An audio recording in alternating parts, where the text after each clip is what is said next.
Living your life on purpose is one thing. Standing up to the pressure when it comes is another. But running headlong into that storm for the betterment of others is a whole different story. And we're going to talk about that next with Dr. Christina Collins. She is the elected representative to the Ohio State School Board of Education. Can't wait. Coming up next.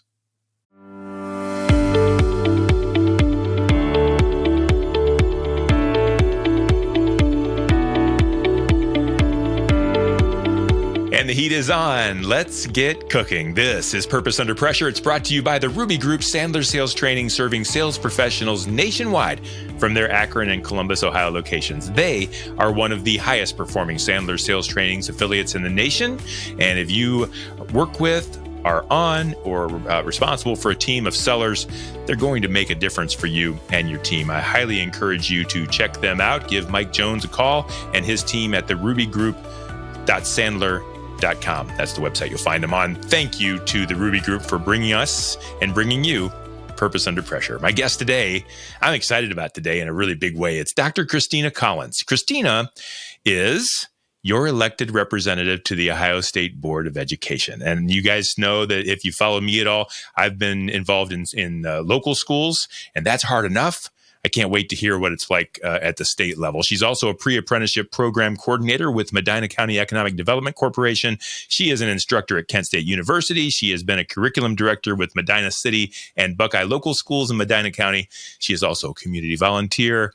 And another thing very close to my heart, she is a foster parent. So as you can tell, I'm excited to introduce you and welcome to the show, Dr. Christina Collins. Thank you. Thanks for having me. I'm really excited to have you because you and I have met a few times, and I just feel like we kind of care about the same things. And I'm excited to dig into that a little bit and find out what it's like to be on the state school board. I can't wait to hear about that. So tell me a little bit about yourself, Christina. Tell me about kind of what you're proudest of, what you're doing now. Just give us an idea of who Christina Collins is, and then we're going to talk about pressure. Awesome. First and foremost, I'm a mom. I have to say that. My husband and I have 5 kids. He has a daughter. I have a daughter. We have 2 sons. And then we adopted a 17-year-old in January of this year. And we're also having a baby this year. So yes, I am very much a mom. We're also a foster family. So we have 2 foster children with us right now. And I would say that my family, my relationship with my husband, those are the things that I am most proud of. Very involved, as you mentioned. I have a lot of different hats that I wear, but really everything boils down to taking care of kids, taking care of community, taking care of each other. So for me, those are the kind of most important things. It's really the spirit of who I am, I think. And I often wonder, people like you that are just ultra involved and giving at the highest level. I mean, being elected to the school board of the state is not an easy position. We're going to talk about that. What drives you? Is it the mom? Is it the community involvement? Do you see everything as a chance to be mom? Like, why are your hands in everything? And why do you work so hard at these things? What is your purpose when it comes to that? It's really interesting. When I was a curriculum director, I used to say, being professionally as an educator, I think I changed when I had my first child, because suddenly other people's children, I could see the way that they saw their children and how I saw my child. And I used to say as a curriculum director, I want teachers to love my child the way I love my child. I want us to love all of our children the way a parent loves their children.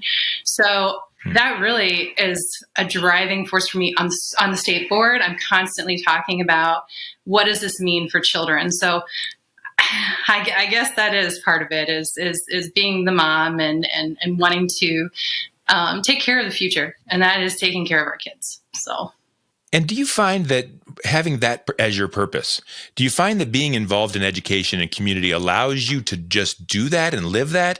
Or are there things that need to be changed? You know, mom's trying to fix things for people, right? Are there things that you feel like you can improve? Which is more important to you, being able to make a difference or just being able to live out your purpose in this environment?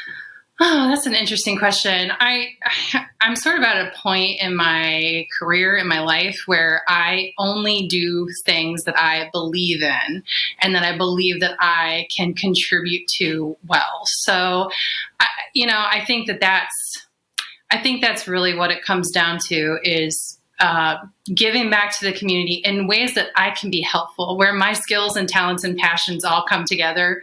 That to me is what I can do for others. I don't know what the intrinsic motivation is to do those things. I just don't stop. If I feel like I can help, I just do it. So it doesn't, it's the same with foster care. Why do we go into foster care? Because we had extra space and extra patients. So we just did it, Yeah. So you're able to open up your home, open up your life to be able to make a difference for people that need that. And I'm wondering, where is it toughest? We're going to talk about pressure. Where is it toughest? Is it harder on the Ohio State School Board, which sounds daunting to me? Or is it harder as a foster mom? Or is it harder at the school level, the local school level? Where is it hardest for you to actually kind of live out your purpose and make a difference? I think politics is the hardest. I will be honest. I think it's the place where it becomes overwhelming to live in it. It's frustrating.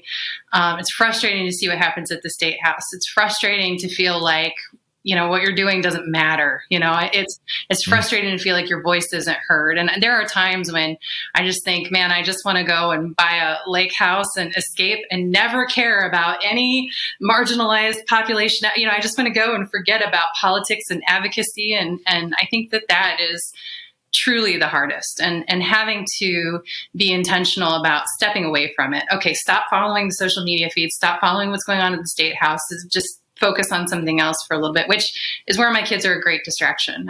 They're wonderful, and they deserve 100% of me. So if I'm giving 100% to politics all the time, then I don't have anything left. So I have to balance that for them. Yeah. And that's kind of what Purpose Under Pressure is all about. It's about, I feel this, I want to accomplish this, I want to do this, but there's this thing that's stopping me. And so I want to talk about your local experience as well in schools, but I'm still interested from the school board point of view. You go down to Columbus, I assume, and you're full bore and ready to grow, and all of a sudden, bang, you get slapped in the face with some other kind of different agenda or someone else's point of view. And how do you handle that? How do you stand on your purpose and fight back? You talked about sometimes just letting go and going back to your family and that purpose. How do you fight for what you believe in when it kind of seems like it's overwhelming odds against you in this situation? It's really hard. I think one of my personal skills, is really trying to empathize with where other people's life experiences have taken them. So it's like when something is proposed, for example, the state board was dealing with this Title IX resolution that was, to me, very discriminatory. It called out the LGBTQ population of students. And what I understood was that the person who wrote the resolution was coming from totally different life experiences than I am and has a totally different view. And so, which is usually the case. Yeah. And so it was like trying to understand that. But when we're talking about values, that's really the most frustrating thing to me, because you can't fight a person's values. That's their value system. We have to use logic and data and all of those kinds of things. But even sometimes, now people don't believe in logic and data, and that's a value system that I have. So when we can get through what's a values-based argument and talk about, okay, what is it at the core that you really want to achieve? And how can we find that place of the spirit of compromise where we're both walking away from the table a little bit happy and a little bit unhappy? That is my goal. So my fight, and where I really try to come from in all political issues, but even at home, is, where are you coming from? How can I try to understand where you're coming from? And how can we find a place where we can, I say peel the onion, but I don't know what the ultimate goal is of peeling the onion, but how can we peel these layers back so we can both get to where we want to go without necessarily having to be stuck in things that we can't agree on? There were times when I was on the school board when agenda was an issue with other members, and maybe they thought the same of me. I'm not pointing fingers, but it felt like I wasn't fighting against what's right or what's wrong for kids.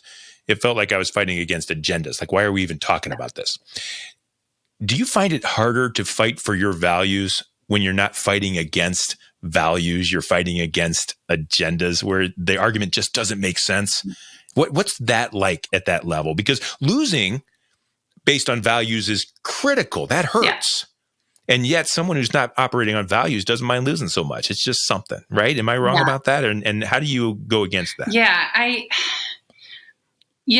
the agenda piece is definitely there. And that's maybe what I'm kind of calling politics. Is it seems like everyone that is involved in an elected position right now is somehow driven by some sort of an agenda.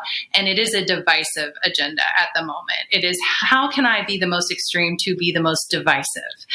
And there have been times where I've had to say, our life experiences have brought us way too far apart to have a productive conversation. And I just have to chalk it off. And I just have to, in those situations, especially on the board, it's sort of like, hey, democracy is supposed to rule. So that's why we have a 19-member board that's going to vote on this. It's supposed to be a democratic decision. And I feel like the way I sort of rationalize it is whether I say I get what I want, but that's not what I mean. And I don't want to say winning either, because there's not winning and losing. It's just moving the needle in one direction or the other. And I feel like when I have to walk away from the table feeling like what we did was not the right thing, that I have to think to myself, this isn't going to last forever. That's not the spirit of America. That's not the spirit of progress. America is a story of progress. And I don't mean progressive, but I mean progress. So we change and we grow, and our identity changes and grows. And whatever we're doing in that moment where maybe someone's agenda is driving the conversation, is driving what we're doing, it doesn't matter for the long term. It's only a right now situation. So I have to really focus on that. Yeah.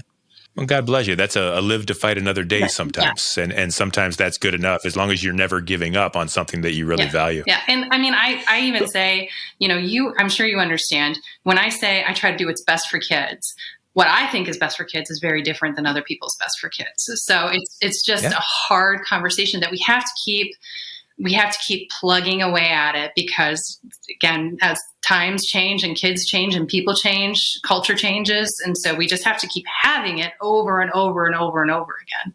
Yeah. I love that mentality. It reminds me when I was on the Ashland City School Boards, I tried my hardest to pay homage to the board members that came before me, the board members that were there now, and the ones that would come later. Like, they all mattered. And the fact that they were doing it was honorable in itself.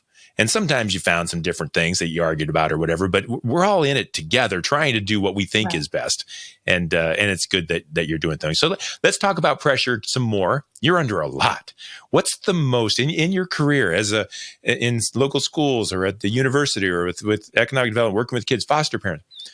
Tell me about the most pressure point against your purpose, and let's talk about that a little bit. Well, so I hate to say I always knew I was going to be in education since I was a kid, but I always knew I was going to be in education. I knew way back when that this was where I was going to, I think like in 6th grade, I shadowed a teacher, and I just knew that I was going to go into education.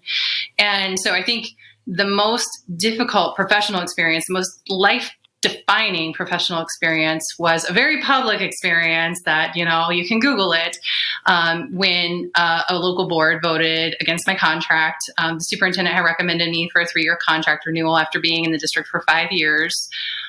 Excellent evaluations across 2 superintendents, but unfortunately, a personal conflict between, there it is again. So myself and some 2 of the board members. The third one, the third person who voted against my contract, I actually had never met. I had asked repeatedly to meet this person. It was very clear that he was on the board with that mission of voting against the contract. They teamed up. Yep. And I'll tell you, going into the public vote, I was told that if I did not resign, if I forced them to vote publicly and I did not resign, that I would never work in education again. And that was the scariest thing I've ever experienced. I mean, after I loved the district. I loved the district. I loved the people. I mean, people showed up to publicly testify for me who I had never met just because they were proud of what we were doing. But for like the month or 2 months after that public vote, it was the worst pressure I've ever. I mean, it was hard enough to just get out of bed. I thought, this has derailed my entire life. I don't know what I'm going to do now. And that was there was an incident. I found out that the state board position for these counties was open, that the incumbent was having to rerun. That happened in July. It was like July 13th. And without knowing anything else about the state board or the makeup or the fact that this district covered 8 counties and that it was 1.1 million people, I had no idea. But I just went on Facebook and I was like, yeah, sure. It seems like that's where I need to go now. I'm going to run for the state board. I'm glad you had no idea. Otherwise, you might have run fleetingly away, right? And it was just that pressure of not knowing what I was going to do next. And then winning my election, there were some social media posts that said, hey, she couldn't get 3 votes from our local board, but she got 226,000 votes across these 8 counties. It was a defining moment because I could believe in myself again. I could remember what my purpose was. I could still continue to give back in the way that I had always planned to give back.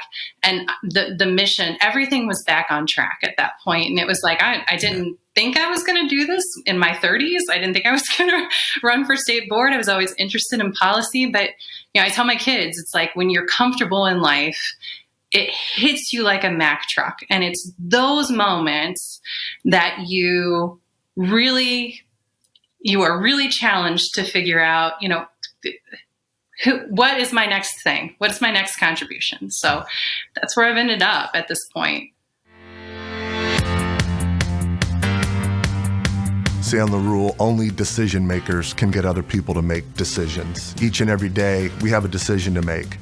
Also, when we're with buyers in our sales process, we have a decision to make how we're going to lead that interaction.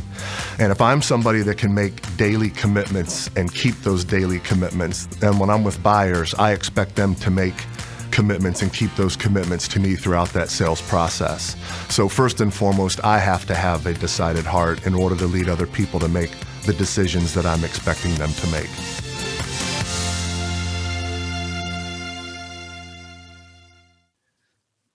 I don't like to fall back on the phrase, all things, things happen for a purpose, but you can't ignore it. Like these things that happen that drive you into different opportunities and open different doors, they do happen. And it just can't always be a coincidence to lead to these things. I'm interested, Dr. Collins, what you were able to do. So this pressure knocked you down.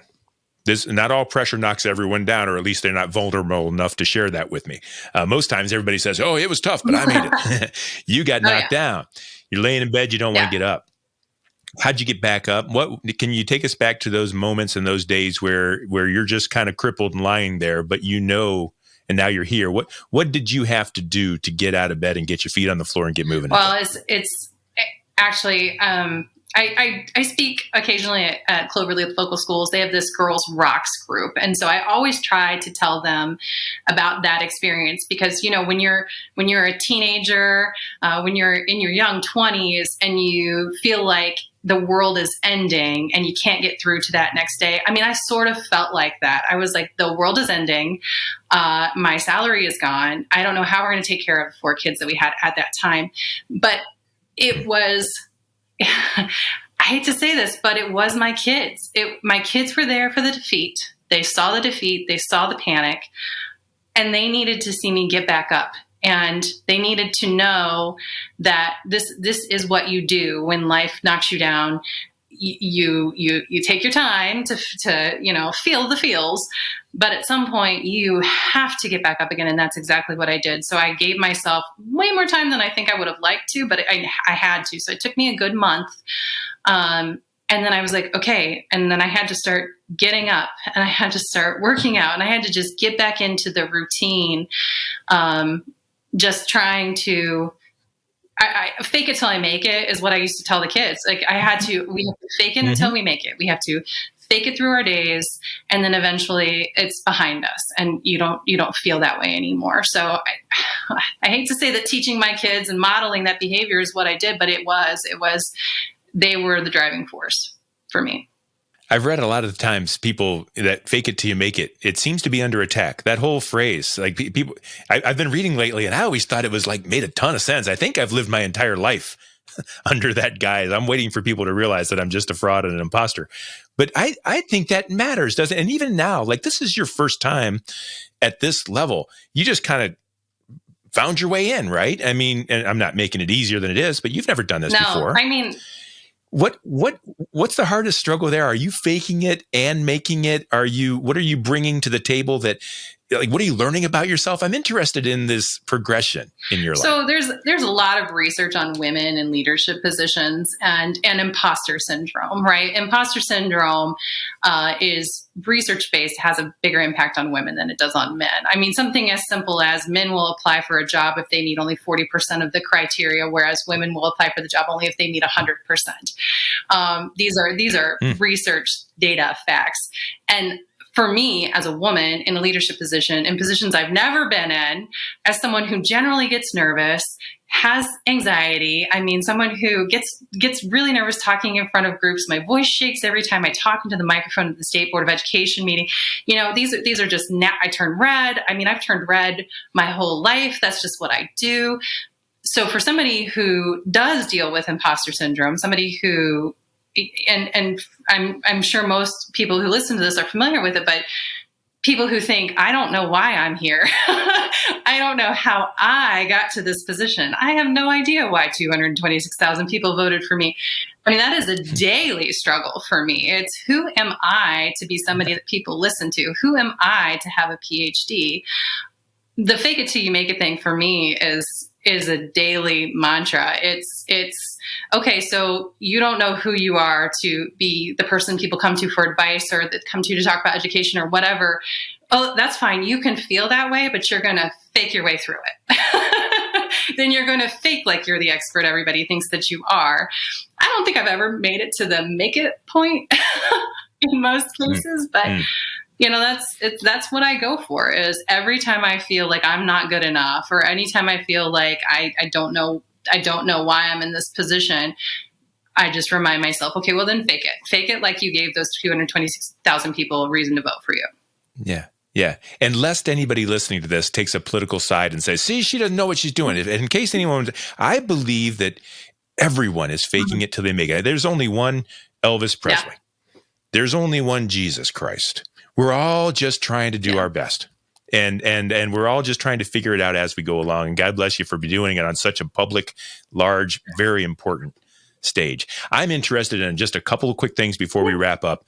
Maybe most importantly, looking ahead at the pressure that that you still see. You're a foster parent and you're a parent of kids. And that's, heck, we're like ignoring that, right? The most important thing. And we're not even in talking about the difference you're making at home. Looking back on your life, let's say 10, 15, 20 years from now, what does success look like for Dr. Christina Collins?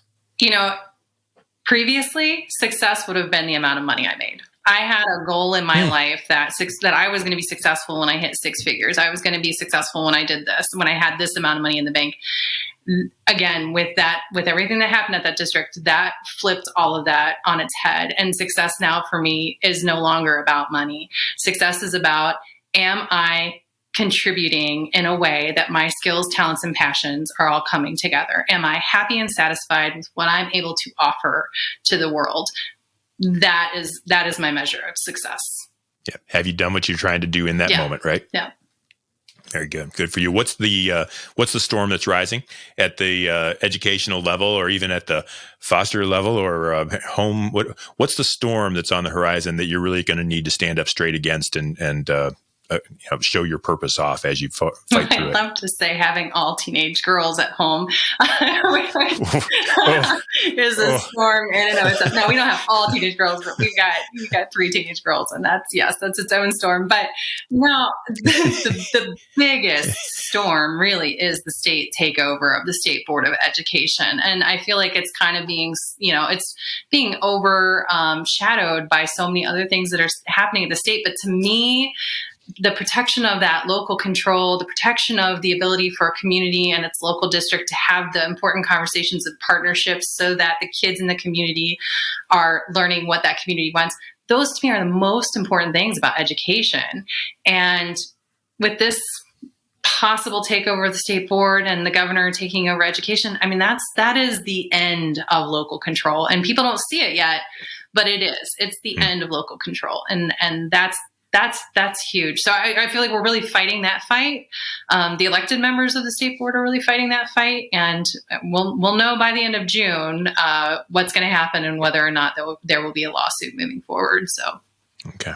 Well, I'm glad you're fighting the battle. I'm glad you're up against it. I'm glad you're one of the you're the one that stood up and took those 20,000 votes and are taking care of our kids from your point of view. So I appreciate that. And I remember when I was on the school board, we got emails and phone calls, and we were public officials. And if someone wanted to reach out to you to discuss any of these things, how might they do so? I'm very public with my personal phone number. It's 614-738-2064. Feel free to call that.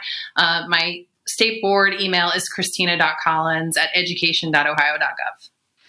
Dr. Christina Collins. Dr. Collins, I want to thank you for everything that you're doing. I want to thank you for standing up for everyone else that, not everybody can be at the board level. One person can in this position. And thank you for standing up for all of us and for our kids. I think doing the next right thing is something that we all need to learn and that we all need to do. And even though people come from different sides of the aisle and different points of view and perspectives, I think we can all work together and do great things. And I think that you're the kind of person that's going to do that. And I appreciate those efforts. Thank you. Thank you, Dr. Christina Collins. She's your elected representative for the Ohio State School Board of Education. And that is not nothing. So thank you to her for serving. And thank you for being our guest on Purpose Under Pressure. This show is brought to you by the Ruby Group, Sandler Sales Training. Sellers are under pressure to perform, and Sandler helps you succeed on purpose. You will find all past episodes of Purpose Under Pressure at brianmediastrategies.com/podcast and wherever you stream your podcasts. We do this every week, and we will see you next time on Purpose.